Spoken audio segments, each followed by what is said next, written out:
संविधान को भाजपा खत्म करना चाहती है और कोर्ट का निर्णय आने के बावजूद भी जज को बदला जा रहा है, तो आप समझ सकते हैं ये सत्ता में जो लोग बैठे हैं वो कैसा काम करेंगे, कितना ये लोग संविधान को मानते हैं और कितने ज़्यादा न्याय प्रिय होंगे ये लोग। इस चीज़ को समझने की जरूरत है। दूसरी सबसे बड़ी बात, अनुज चौधरी जी की आप बात करें, अनुज चौधरी पर तो सबसे पहले कड़ी कार्रवाई होनी चाहिए।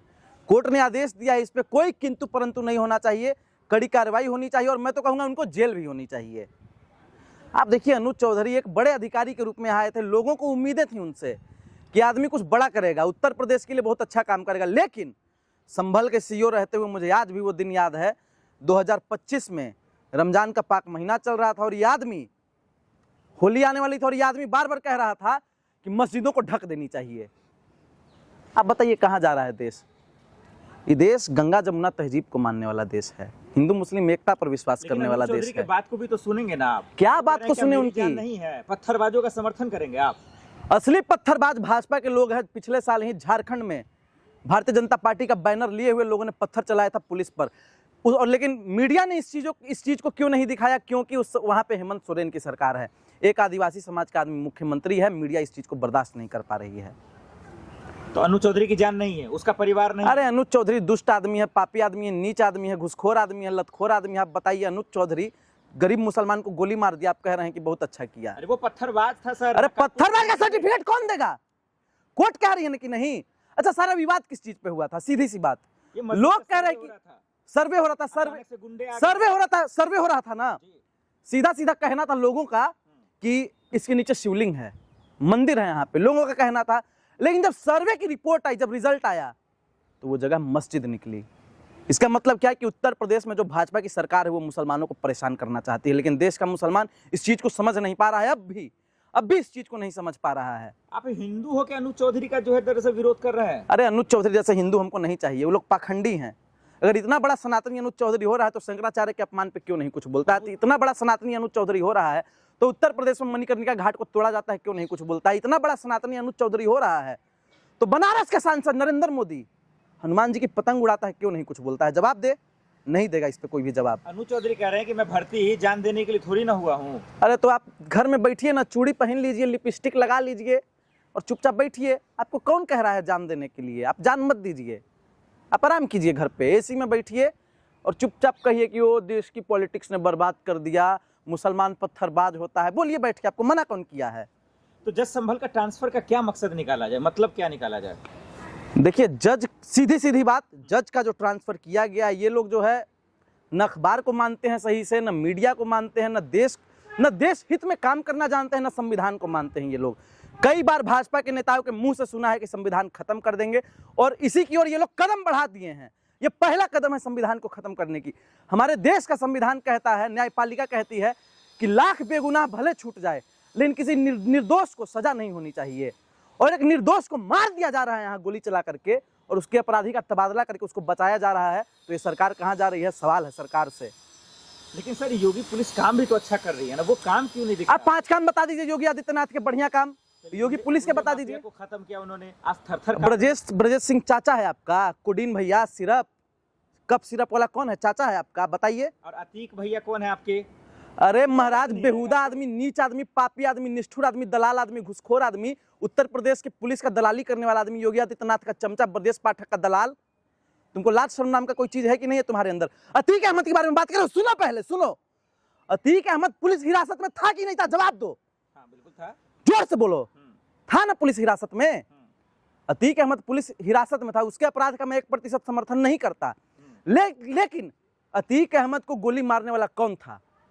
तो है ना, जेल में है। अरे पत्रकार था, तुम्हारे जैसा नीच पत्रकार था, अतीक अहमद को आया और गोली मार दिया। उस समय पुलिस क्या कर रही थी? सवाल यह भी उठता है कि उत्तर प्रदेश की पुलिस उस समय क्या कर रही थी? धनिया मसाला बेच रही थी कि बैठी हुई थी योगी आदित्यनाथ के दफ्तर में? जवाब दे। वही योगी पुलिस के सामने आप जैसे गुंडे माफिया थर-थर कांपते हैं। अच्छा, मैं गुंडा लगता हूँ आपको?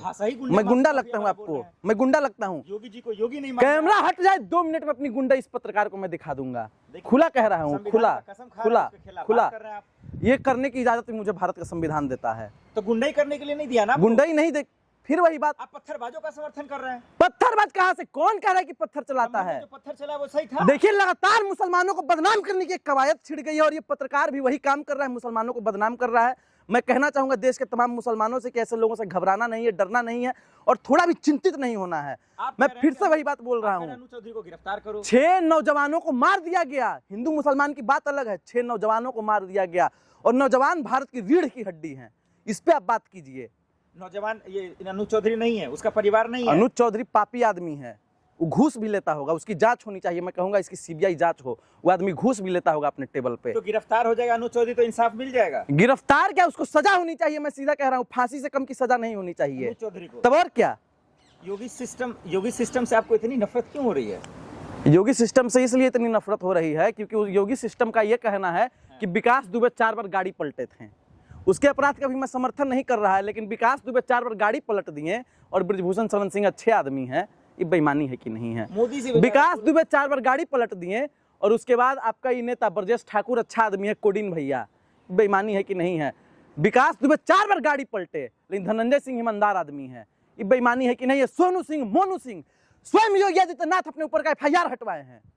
आप कह रहे हैं कि अच्छे आदमी हैं। योगी जी पे दाग लगा रहे हैं आप। दाग क्या, पूरे के पूरे दागदार भरे हुए हैं। वो एक सूबे के मुख्यमंत्री हो, आगे आप विक्टिम कार्ड खेलेंगे कि वो भगवा कपड़ा पहनते हैं, संत हैं।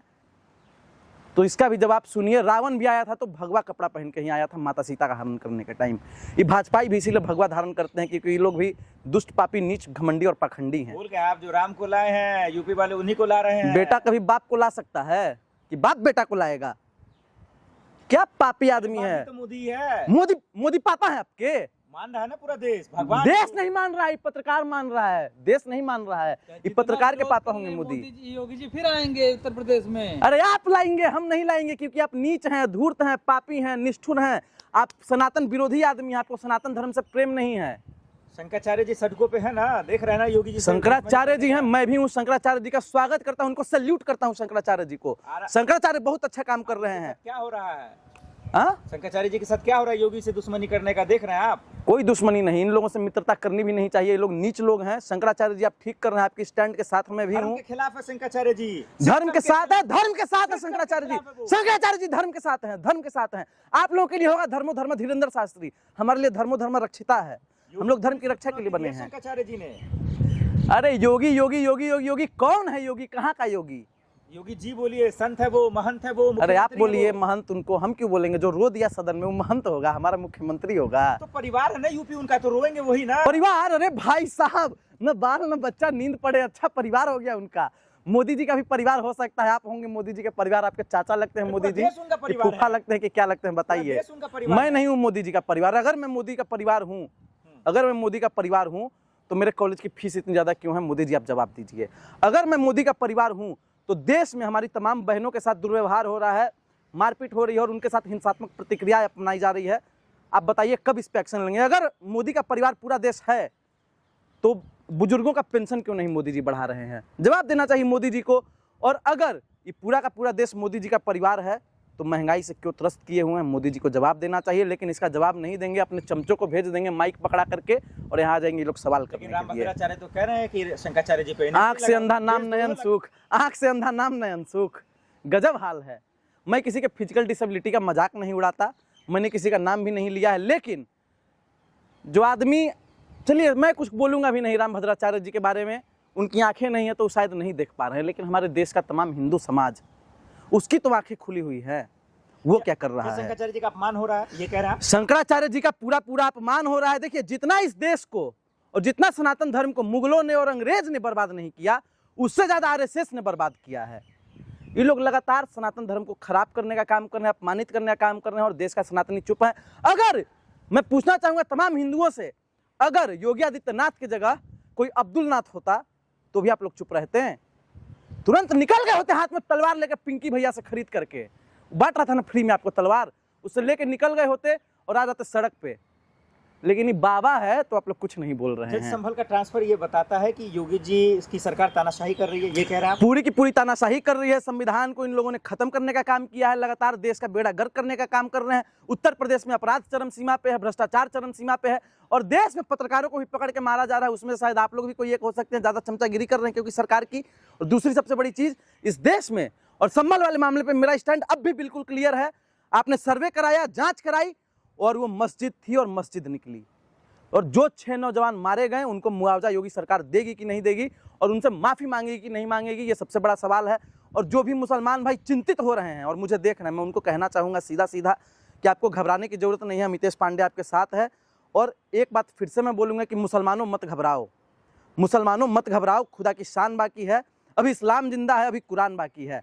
और ये नफरती लोग क्या समझते हैं जो तुमसे रोज़ उलझते हैं, अभी तो करबला का आखिरी मैदान बाकी है। तो डरने और घबराने की ज़रूरत नहीं है, हम लोग साथ हैं।